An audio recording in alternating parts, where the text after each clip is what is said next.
Hey everybody, how's it going? Welcome back to another video. We are here today with my friend Alberto's 99 Honda Civic, EK Civic.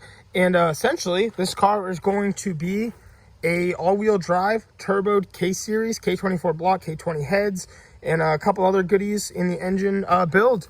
And basically, the whole point of this car is to be a just wicked fun quarter-mile time car. It looks pretty rowdy right now. We've just been working on it slowly. Currently, in this video today, we are going to start part 2 of assembling the engine and just get right into it. So I'll see you guys in the garage. All right, so really quickly, this is a future me, but I'm going to put it in the video now so you guys don't make the same mess up I did. Just being transparent with you guys, we're going to loosen everything we did, tighten it all back up.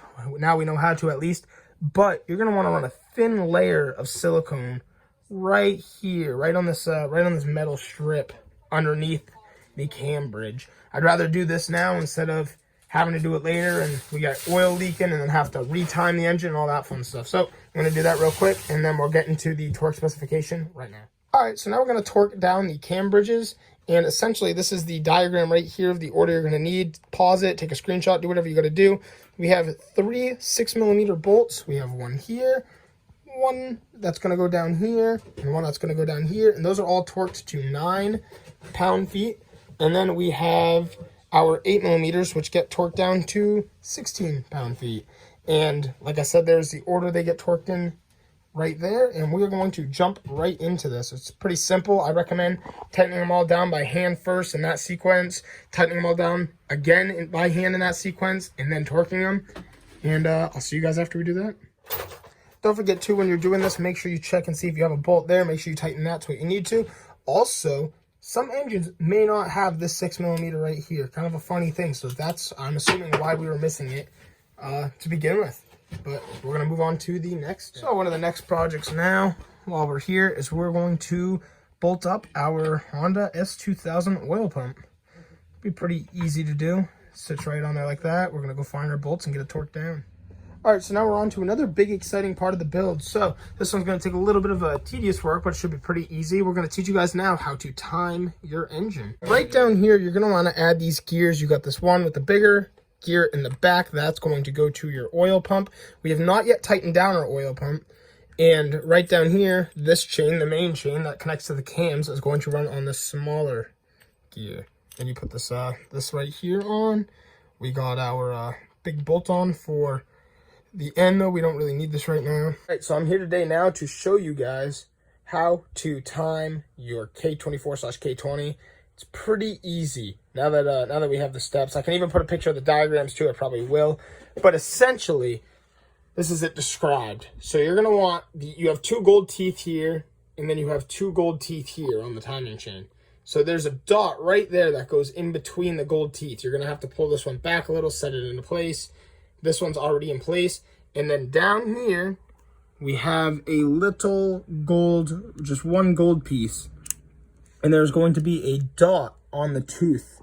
It's going to be hard to get it to focus. See if I can. Right there, there's a dot on the tooth. And that's what this yellow one is going to sit on, this gold one is going to sit on. After that, you can place your timing chain guides into place. We're going to put our timing chain guide tensioner down here. This does not have to be in any certain order. We just got to get that onto the pump, get it all into place, this and this and that. And everything should be pretty good after that. So I'm pretty excited to dive right into this now and keep working on this engine. All right, so what we're going to do is we're going to unbolt our oil pump. We didn't torque it down or anything yet. It's just chilling there.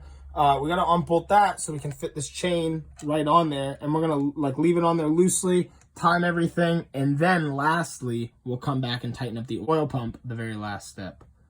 So we're down here at the bottom of the engine now. We're going to remove our oil pump.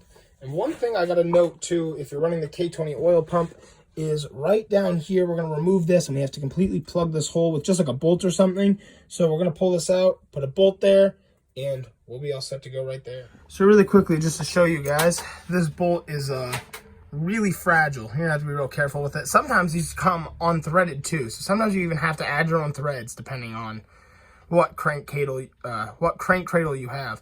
But basically, we got a set now. We're going to try to pull that out. Once we get it out, we'll feed in a bolt. All right, boys. It took a lot of work, but we got this out. I'm not going to lie. I did not think this was going to come out. This is insane. All right, so we have a little bolt I just cut down to fit. We're tightening that in now. Going to see if it works, and if it does, we're going to Honda bond it. Slap it back in there. Beautiful. Okay, we have our bolt in. We put some Loctite. That is not coming out. All right, and now what we're going to be doing is, after I clean this up, we're going to put on our crank shield. So here we are. We're about to place this baffle on. It can only go on one way, and there's a notch at the front. So the flat half is going to be at the back where your starter and your flywheel would be and everything like that. So we're going to get this in place now. All right, this is awesome. Now all we'll have to do next, which we'll get to in a few minutes, is putting the oil pump on with the chain at the same time. So you're just going to want to work the chain onto that gear and just kind of slowly work it into place. And your pump does have dabbles, so you can just tap it into place after and send your bolts. All right, so like I said before, we're just going to go over it one last time. So to have your engine timed, you have to make sure these two lines right here line up. Both your arrows are pointing up. You have an arrow and a dot. And what's going to happen is you're going to, there's a little dot on this one sprocket too. This little dot goes on the one gold link that'll be at the bottom. And this dot and this arrow, also right there, you can see another dot. So the two dots sit between the two gold links. And then the single gold link goes down here and goes on the dot of that sprocket tooth. Then, once you have it all lined up with your lines in place and everything like that, you're going to crank it around 4 times. And after that, if everything lines back up like you see now, with these two arrows in place, you're good to go. We did put our timing chain guide tensioner right here on, and our guides, the guide down here, the guide down here, and tighten everything down, so we are good to go. Also, don't forget to tighten down your oil pump. All right, so the next step we have now is just cleaning up the block with a razor blade, cleaning up this face that our timing chain cover is going to sit, and then after that, I'm going to show you guys where we apply the Honda bond onto the timing chain cover. All right, so here we are. We just ran our caulking down both sides, the centerpiece here, and we have all of our bolts set to go. So we're going to place this on the block now. And this is the last time we should hopefully see this chain right here. All right, so what you're going to want to do really quick too, after you get the engine timed, is you're going to take this little bolt out. You're going to slide this sprocket on right here, right on the outside. Send this bolt back through, and we are good to go. Now we're going to go to our timing chain cover. Now this engine's really starting to come together. We just got the timing chain cover on. It's getting pretty exciting. So what we have now is we have this sensor that is going to go up in this hole right here. I'm not too sure which bolt holds it in place yet. We're going to figure that out as we go. It's probably just a 10mm head, and we got some threads there. I don't know. We'll make it work. But right down here is our timing chain guide tensioner, timing chain cover kind of thing. I don't know. You can kind of put that in your own words, but it's just a little cover that goes right here, 3 bolts that hold it in place, and it just kind of gives you a little bit easier access if you ever need to replace this without having to tear everything apart. So we're gonna get those 2 parts on right now and just tighten down this little sensor right here. I think this is a crankshaft sensor, maybe some sort of knock sensor. Here's just a fast note too. What you're going to want to do before you put this little cover on the engine right here is you're going to want to scrape this off, put new gasket maker or Honda bond, and then you can apply it. Okay, so this is another pretty exciting step now. We have our sensor in place. Everything with the timing chain cover is good to go. We could apply the big pulley, but I think I'm going to move over to the valve cover next. So we got our valve cover right here. We're going to clean it up a little bit, just a little bit of grease on it. And we have our gasket down here. We're going to run this inside of the bottom of the cover. Right here, you'll see the little groove where it rides, and we're going to place this on the engine and get it tightened down. So really fast, we're just going to lay down these little washers on top of all the studs that poke out, and then we're going to get the nuts together and get this tightened down. This is a exciting step for sure, seeing this engine really come together now. All right, so we've gotten our 2 nuts tightened up back there and our 3 tightened up here. So we're going to move on to the next step.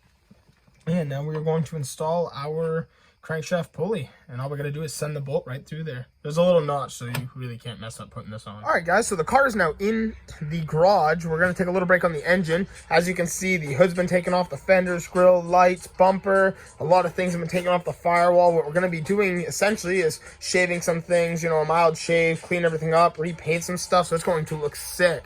And today, as far as interior goes, we're going to be removing the sound deadening. So it's this stuff right down here. It's like this black mat, green mat. They throw it on before they paint the inside of the cab. And it's just weight reduction at this point. We can just take it all out, and what you need to do that is dry ice. So we're going to show you guys how to do this now. So first things first, you're going to want to make sure all your surface is clean. So we're going to vacuum this all out, get all the dust, debris, and everything up. And this is from just sitting outside, so we're going to clean that up as well. So essentially, here's the dry ice. We're going to scoop it out. You don't want to touch it with your hands. You want your gloves. And we're just going to go put it down on the sound deadening and just let it sit there. Move it all around a little bit. And you'll hear it start cracking. So right here, you can kind of hear it cracking in spots. There it is.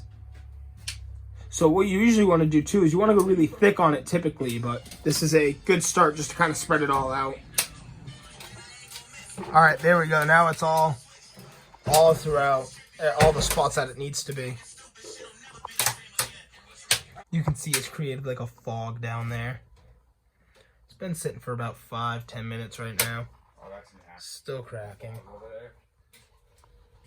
So legit. You know, this is so sick the way this breaks. It's literally like that's so cool. Look, I just literal plastic. This is crazy. So what you can do now is as you break this apart, after you let it sit for about 15 minutes, you can take some of the pieces out and spread the ice that's not on anything and let that kind of work its way in next. All right, check this out. This is the driver's side. Basically the whole thing. That's sick. My hand's getting cold. So this is what we're looking like right now for aftermath. Most of that's all come up. And right over here, I mean, you can see the bare metal. We got some small pieces. I mean, a lot of this is loose. You don't want to touch that ice with your hand, remember. But we'll probably come back at it with a little bit more dry ice and see what we can get up. But for the most part, that's probably what we're going to do for now. I mean, I got a lot to clean up back there. I can scrape most of that off too. But not bad. Another thing we're going to do today is removing some more stuff from the dash. I mean, we're just trying to get out anything that's deemed useless at this point. And, you know, also in time, we're going to paint all this, make it look nice. You know, we want the car to be presentable as well as quick down the track. And I don't know if I said it too, but in the engine bay, we're getting so many things out because, like I said, we want to do a partial shave. So it's going to just look good. It'll be a fun car to take to the track as well.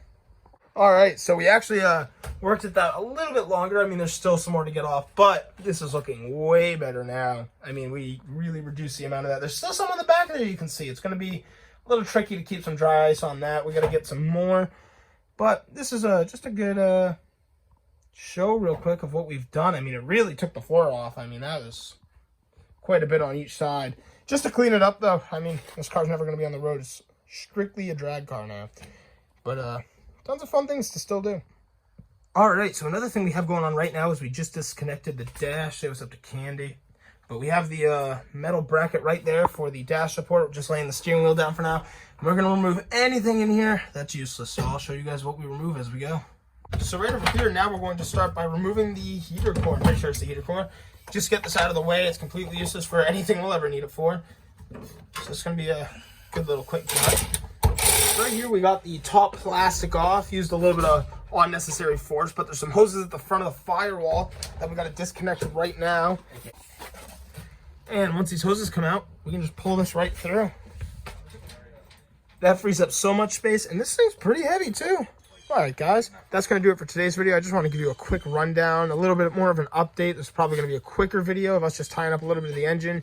You get to see some of the stuff we're doing. We're going to actually tuck our brake line, so we remove the little divider right there. I think it's some sort of proportioning valve of some sort to even out the flow of fluid.